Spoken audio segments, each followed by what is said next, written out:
This is the national championship game press conference featuring the Florida State Seminoles, joined by student athletes Kaley Mudge and Dani Morgan.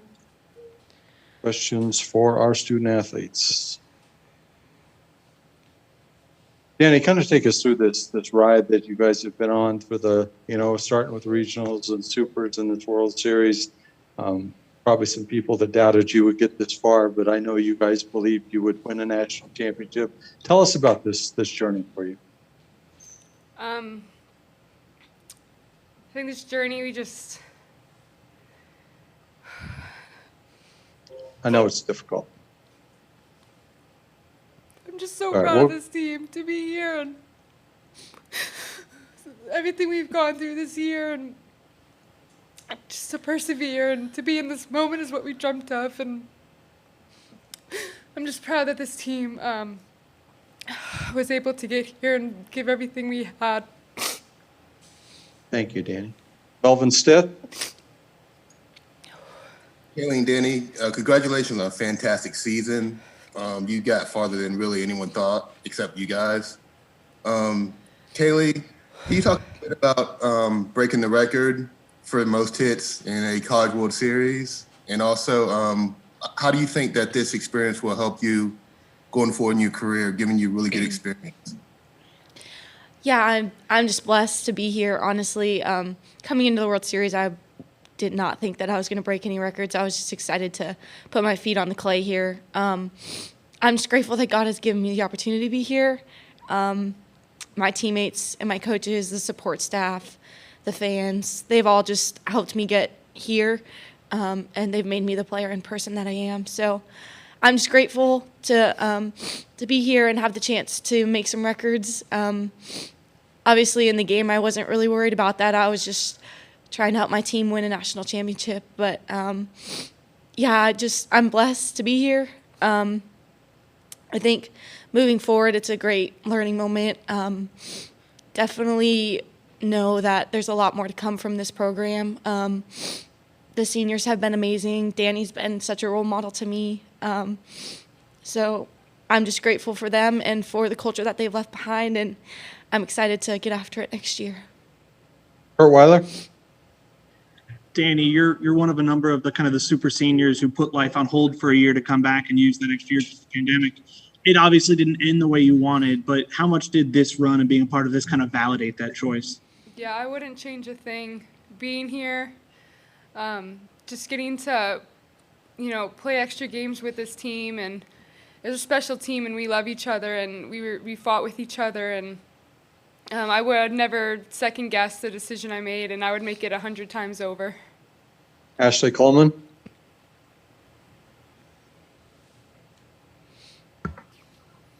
Yes, again, congratulations to the both of you for making it to this stage.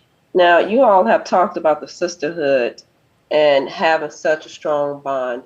Can you tell us what this bond would mean to you moving forward? Start with Kaley, please. I feel like I've met 25 sisters since being here.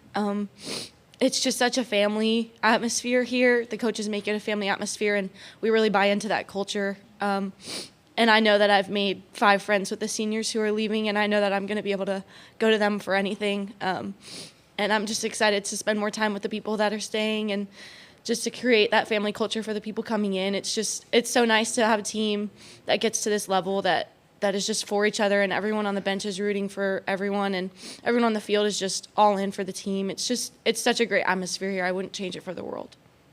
Dani? Yeah, it's lifelong. You can see that with all the alumni that, came to support this weekend, from ex-players to ex-managers. It's a culture, and it's a family atmosphere from the top to the bottom. And not only do I have, 25 sisters, but I have, a second mom and coach, just family and all the staff. And it's just the culture at Florida State, and it's something that attracted me to the school, and it's something that is going to, keep alumni just supporting this program. Jenny Carlson. Hey, Kaley. I was wondering a little bit about G. Juarez today and yesterday. You got hits off of her, but it wasn't easy. What was important for you to be able to put the ball in play, and what were the challenges that she presented you guys these last 2 games? Yeah, G is a great pitcher, and I know she has a lot of experience being here and being on the big stage. I think for us, it was just about making adjustments coming into today. She has some great spin, some great velo, so we were just trying to put balls in play and try to find the barrel, and obviously we came up short on the scoreboard, but I'm just still so proud of our team for fighting. All right, last one for our student athletes, Ronald Smith. This is Ronald E. Smith, and my question is for both athletes. We just heard over the broadcast all the breaking numbers that this whole tournament had. It was just mind-boggling. But just for us sitting out and you playing through the whole thing, just talk about the whole entire experience, from the rainouts to the pushbacks, the late hours, all of it together. Just how was it for you? Dani, please. I mean, this is what you dream about. The rainouts, the 2 a.m. games, you know, it doesn't matter when you're playing because you just want to be here and play. It's exhausting. It's a long week, but like I said, it's what you dream about, and it's an experience that you'll never forget. Kaley? Yeah, I agree with Dani. It's been a dream to be here. Hope that I get to come back, but this past week has just been amazing. I don't think it's really set in for me yet because I've just been living it with my sisters, so it's just been a dream to be here. Dani, Kaley, thank you so much for everything for the past week and a half. We appreciate you so much. Best of luck, and hopefully we'll see you down the road. Thank you. Thank you.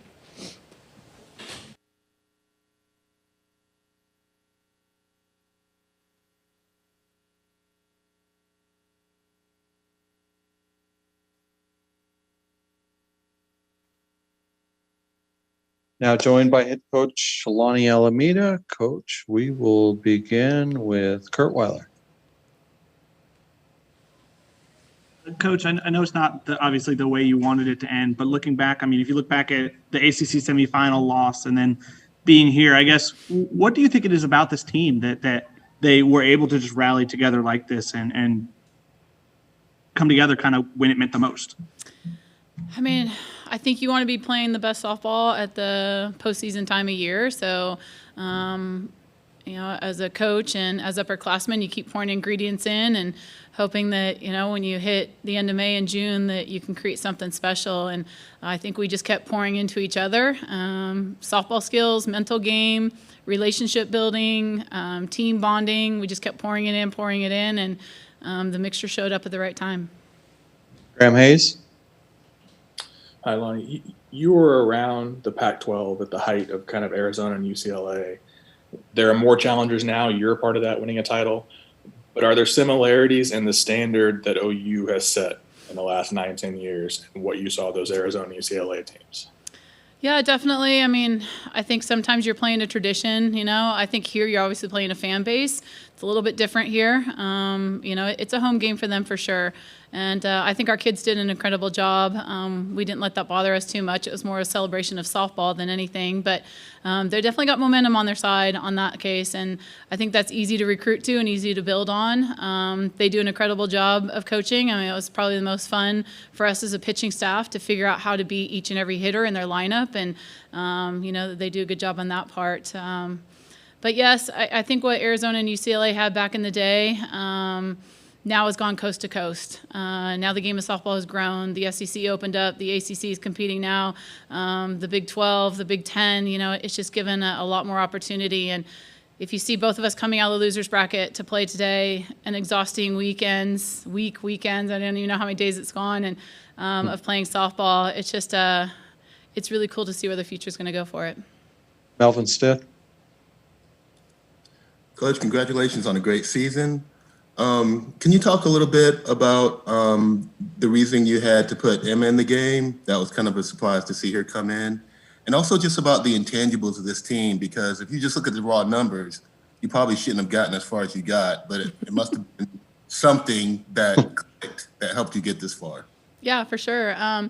You know, I think you got to go game plan. And, you know, all season long, Emma's an incredible pitcher. She's going to be incredible down the road. So I haven't been able to use her a ton this season because of the reasons you just said. We struggled scoring some runs, and so we didn't get to really platoon too much of our bullpen. And kept working with her and telling her there's going to be big times. There's going to be a big righty lineup that you're going to be able to get to.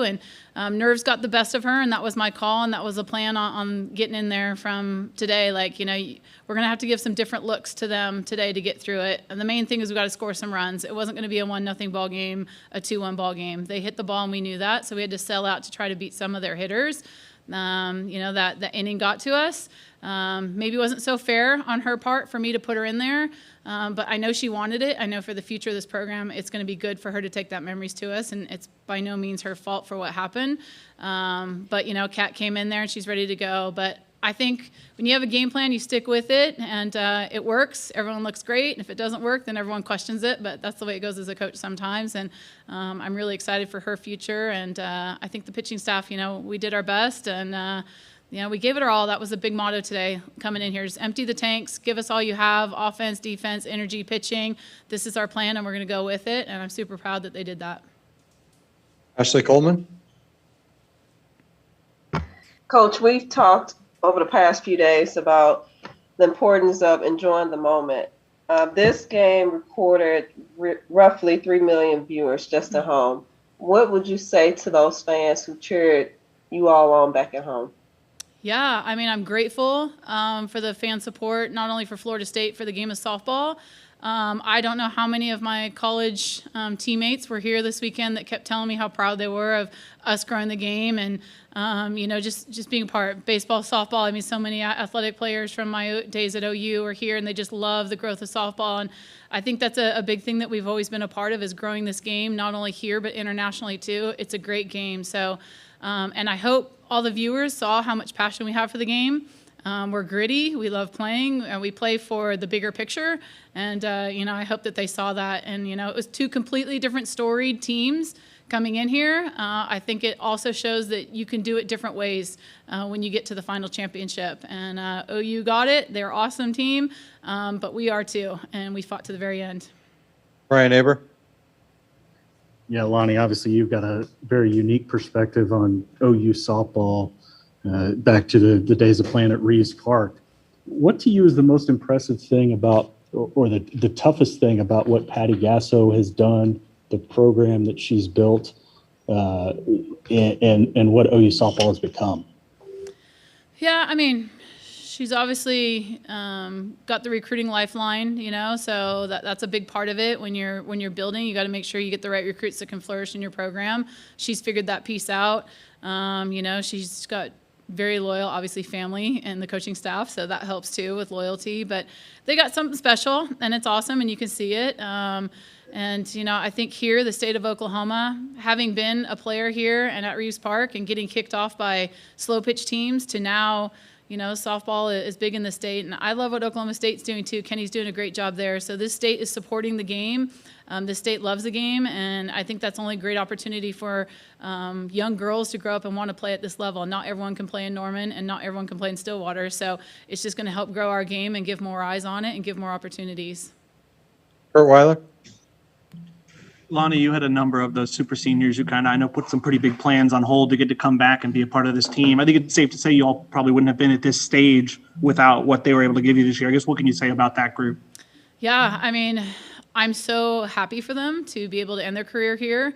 I can't tell you how many senior conversations we had over the journey of this season, and how can we share it with a vision of where we want to go, not only through story but through the way that we do things, the ups and downs. This is a really trying year. It was a really trying year as a coaching staff, as players, and it wasn't just this season. It was the end of COVID season too now.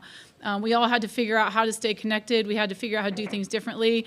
At times, it really pulled at the fringes of what you were doing, and you're second guessing so many areas. And I am so proud of them. And I think that, they kept the vision in mind and really made sure that we stayed together as a unit and we had great relationships. We also understand that not everyone's going to be the best of friends, but we got to respect each other. And I think they shared that with us good, so we can make this run in the end. So I am very grateful for that, because this program moving forward is a solid foundation, with them, what they gave to us. But I'm also very proud of them and happy for them because they did end it here in Oklahoma City where they wanted to be. Aaron? Lonni, congratulations on a terrific run, first of all. Thank you. I don't know if you remember that you coached against the 2013 Oklahoma team early that season, the one with Chamberlain and Ricketts and Penley and that lineup. Now that you've seen this version of OU softball, does this squad compare favorably to that one just in terms of firepower and strength? Yeah, I mean, obviously Lauren Chamberlain was, a good hitter, and you look at her running around here with Olo's jersey. So like Dani alluded to, I mean, there's a lot of love for alumni and for the program, and Patty creates that with her organization, just like, we take pride in that here too. So, yep, she gets some rabbits. She gets some kids that can run. She's always got pitching. It's the sauce that she's got figured out there, and she does a good job of it.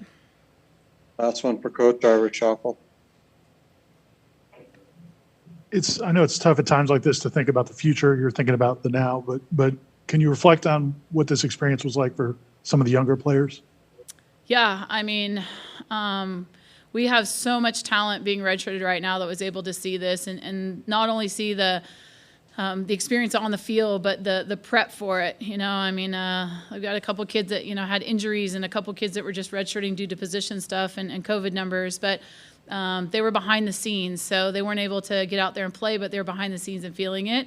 They could see the emotions of our senior class right now, so it really propelled us forward, where we want to go. So now we get to work on their softball skills as they come back from injury, and then we get to build on this emotional piece that they know is so important and the grit piece that's so important when you get here. So I always talk about how leadership is really hard to do. I mean, today's world of judgment and the second guessing, it's just really hard to be a leader day in and day out. But they see how important that is right now, and they see how important the glue and keeping it together. So when we get challenged next year, they're going to look back at the senior class who stuck with it and just kind of keep working through the failures and keep appreciating the highs and lows, because in the end it's worth it, and they lived that and they were here. So I know that that's going to be a great building block for us. Coach Alameda, thank you so much for your time over the past week and a half. You and your student athletes are tremendous representatives of Florida State. Thank you so much. Thank you. Congratulations. Thank you. Happy early birthday, by the way.